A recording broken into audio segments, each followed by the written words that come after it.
Nah, sejak saat itulah Raffi Ahmad bilang sama Edewi, very cowboy. Bismillahirrahmanirrahim. Assalamualaikum warahmatullahi wabarakatuh. Waalaikumsalam warahmatullahi wabarakatuh. Alhamdulillah, wassalatu wassalamu ala rasulillah wa ala alihi wa sahbihi wa mawala. Amma ba'du. Puji syukur kehadirat Allah subhanahu wa ta'ala. Salawat dan salam tercurahkan kepada baginda Rasul Nabi Yuna Muhammad sallallahu alaihi wasallam. Kembali jumpa pada segmen Baim Bincang Inspiratif Ustadz Maliki. Pada saat ini kita kedatangan tamu, sahabat, kakak juga. Curhat ke beliau biasanya saya, alhamdulillah. Mas Peri Cowboy. Selamat datang Mas Peri. Selamat datang. Apa kabar Mas? Alhamdulillah baik. Selalu semangat ya? Iya. Membuat inspirasi untuk sahabat-sahabat bahagia di rumah. Selalu senyum. Senyum, smile, always. Baik, lebih berkahnya Ya, kita awali dulu Mas ya, Ya. dengan baca basmalah. Bismillahirrahmanirrahim. Baik Mas Peri, kan mungkin sahabat di rumah kan pengen tahu Mas Peri Cowboy ini kan cukup dikenal di dunia entertainment, seorang musisi juga, seorang konselor juga. Tentunya kan ada sejarahnya Mas. Mungkin sedikit minta dijelaskan sejak kapan, kemudian apa saja perjalanannya. Silakan Mas. Waduh, panjang. Panjang. Butuh waktu 4 hari. Cuma kita singkat aja. Iya. Saya jauh sebenarnya Oke, dari Sumatera, baik. Palembang tepatnya. Dan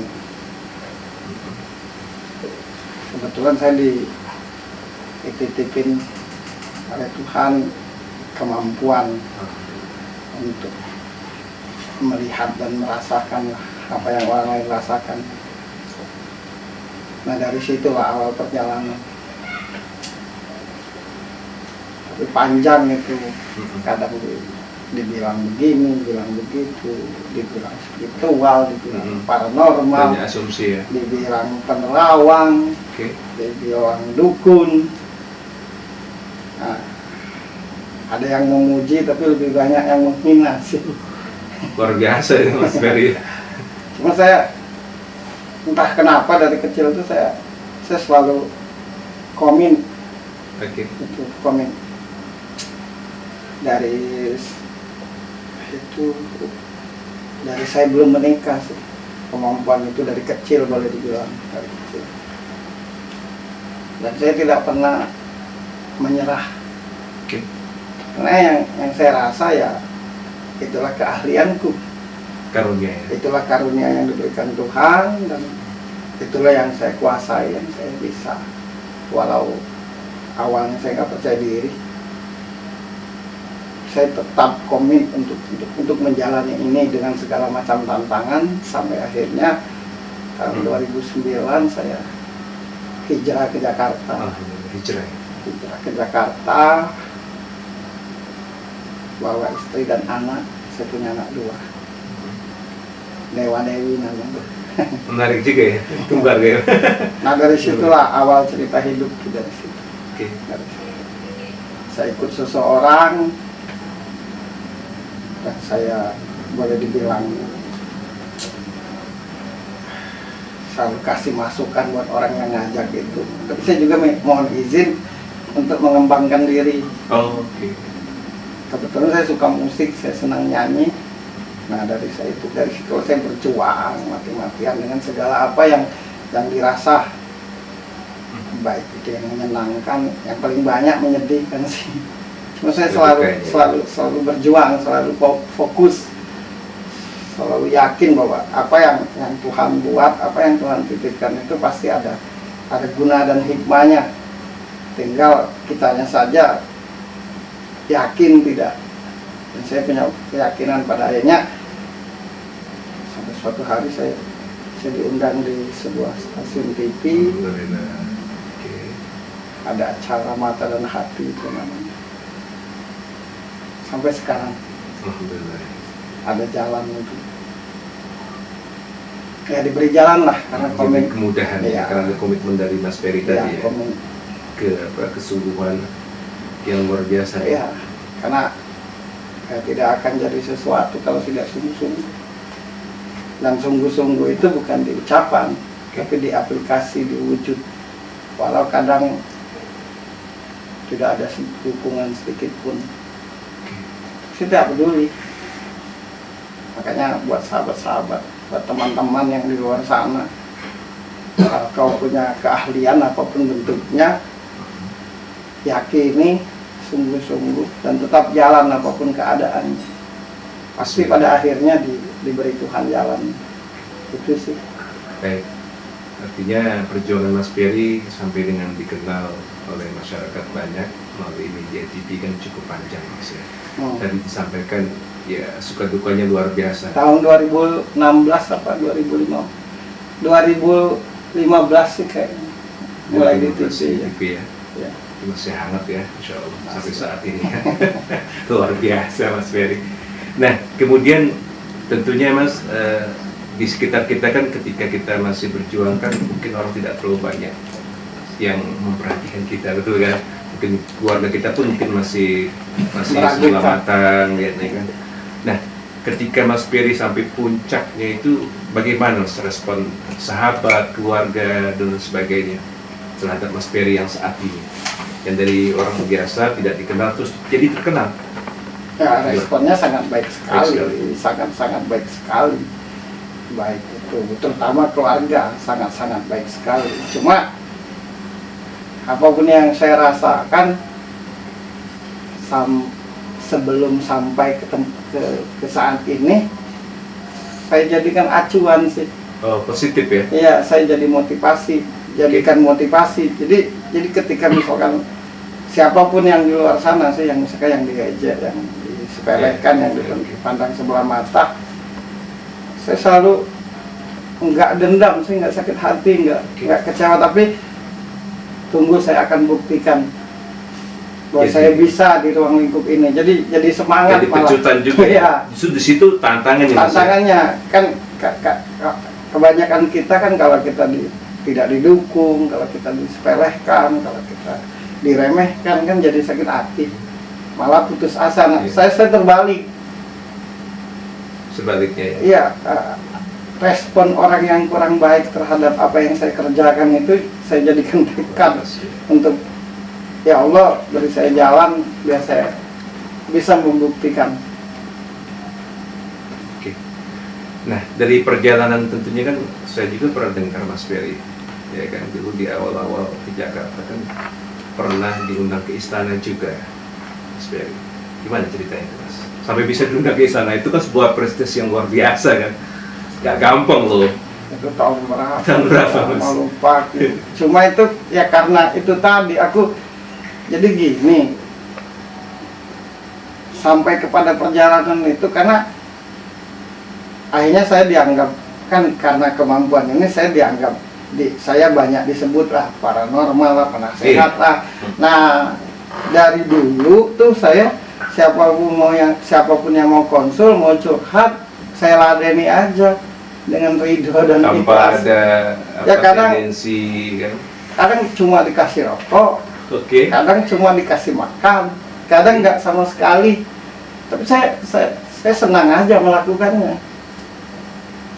Paling tidak dalam pikiranku, aku punya manfaat dalam hidup ini gitu, dengan kemampuan yang dikasihkan Tuhan. Nah itu jalannya, akhirnya nyampe lah istana. Jadi dari mulut ini gitu.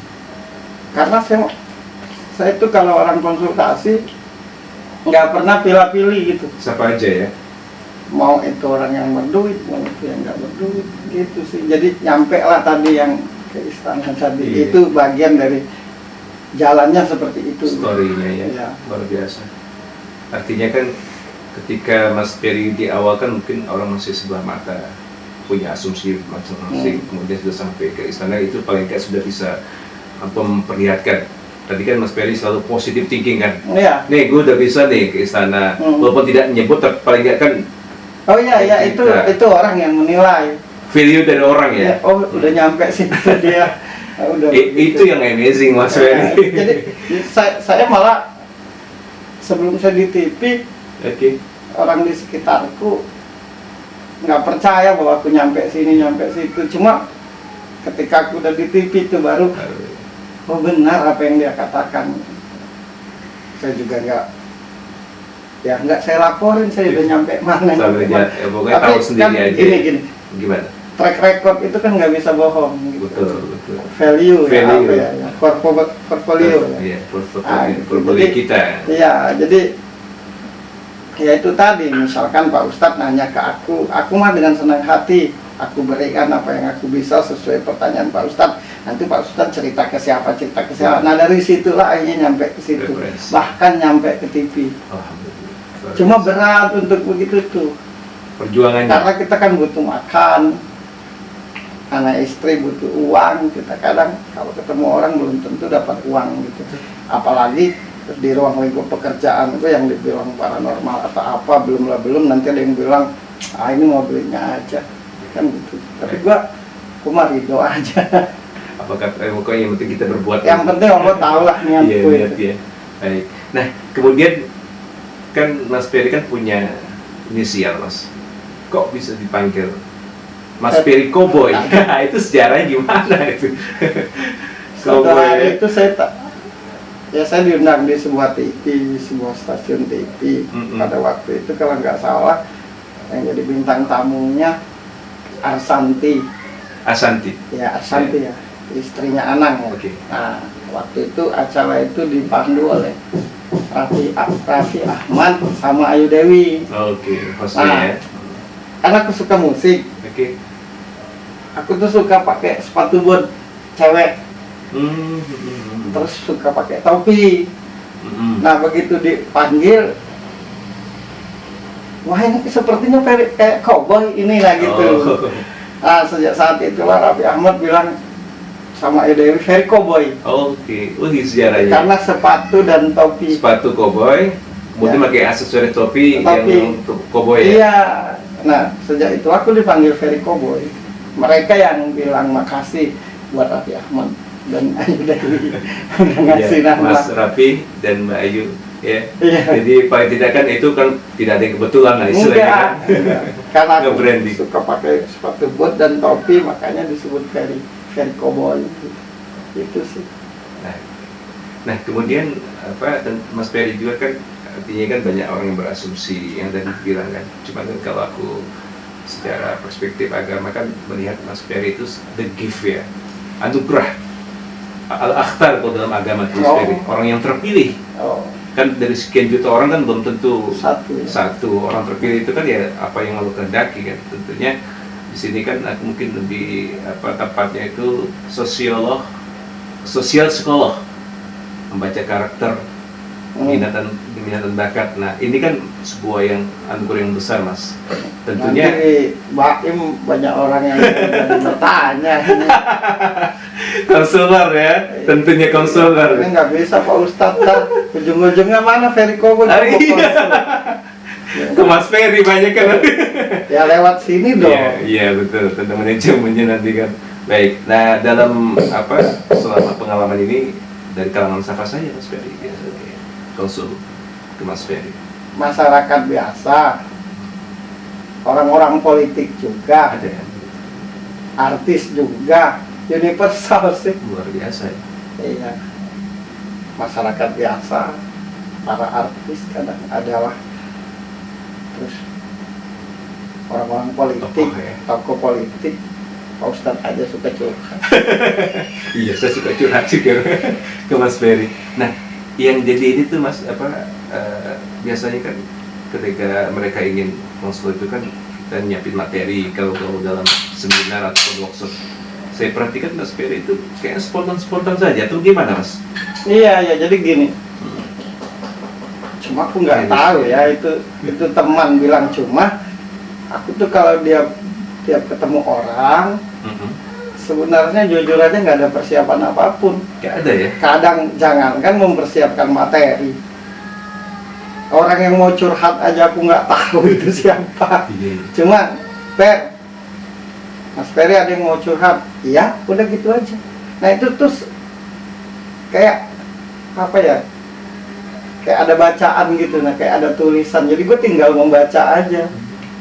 Jadi ketika ngelihat orang itu gue langsung, saya langsung tahu aja orang ini begini, orang ini begini, persoalannya begini. Dan tapi tidak hanya itu, setelah aku tahu karakternya, persoalannya tuh secara refleks langsung tahu jawabannya tuh.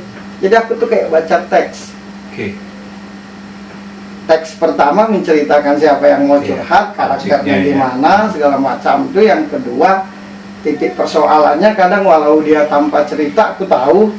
Nah yang ini lagi nanti aku secara refleks tanpa mikir panjang lebar langsung tahu solusinya apa. Bahkan yang ketat ya teman-teman sih yang bertanggung jawab bilang aku nih Google lah apalah, tidak tahu. Karena kan ya aku begini aja, nggak ada hal-hal istimewa yang kukerjakan. Kalaupun ibadah normal seperti banyak orang yang gitu doang. Gitu, jadi ketika ngelihat orang langsung tahu apa yang harus kubicarakan. Spontan ya? Spontan, ketika aku ngelihat orang aku langsung tahu, oh dia pemarah, oh dia orangnya sensitif, oh dia orangnya ceroboh, langsung tahu. Bahkan walau tanpa ngelihat orangnya kadang. Dari nama saja sudah bisa. Ya, baru masih mending begitu. Saya mau ada teman, aku langsung tahu. Ya Allah. Itu gift ya. Karunia sih menurutku. Jadi nggak ada hal-hal yang apa ya, yang formal aku lakukan untuk mempertajam batin atau apa, nggak ada. Begini aja, jadi ngalir. Insyaallah. Ya kalau di dakwah kan Maliki sendiri kan sebelum ceramah kan biasanya kan harus bikin konsep dulu nih, materinya apa, khawatir ini kan.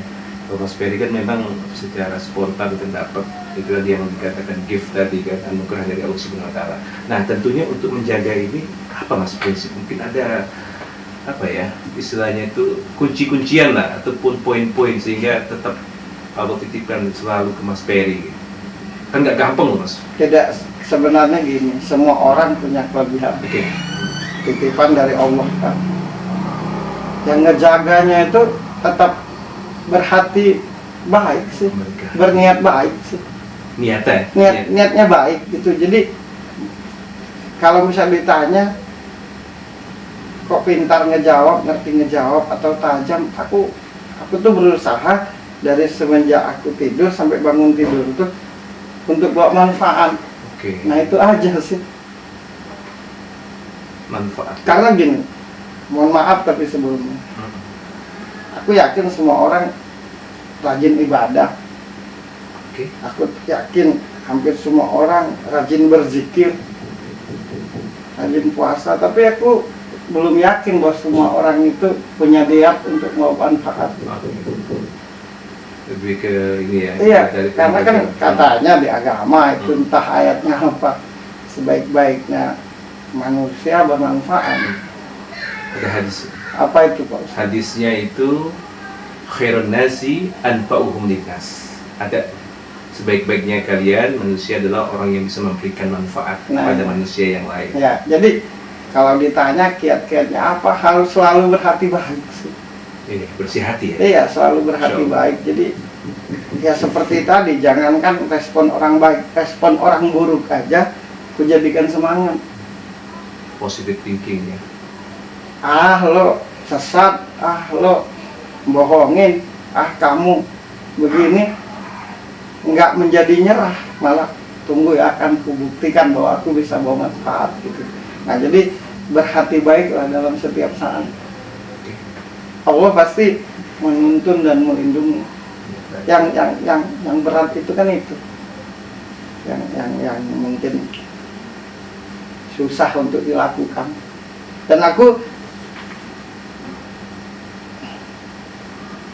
nggak iri sih, aku orangnya nggak ada. Ada rasa. Nggak. Itu ya. Enggak. Itu kan penyakit apa? Setiap manusia kan ada rasa, kan yang paling itu kan paling diri kita sendiri kan Mas Ferry, betul ya Mas ya. Rasa dengki, iri dan sebagainya kan. Nah tentunya kan jika Mas Ferry dikelilingi masuk ke ranah selebritis lah, tentunya kan banyak ujian-ujian, tawaran-tawaran segala macam kan. Dengan kelebihan Mas Ferry yang Allah berikan ini Mas, Nah, bagaimana mensikapinya itu Mas Ferry? Kayak tadi kan pernah di istana, kemudian mungkin di kalangan pengusaha ada yang ya ingin didampingin atau bagaimana. Itu bagaimana sih Mas Ferry? Kalau secara manusiawinya, manusia biasanya tidak sanggup ya Oke. ketemu ya dari orang biasa terus berteman artis kan. Iya, Dari makan sayur asam jadi makan Stick ya. hamburger. Tapi Masya gini, Allah. Gimana Mas?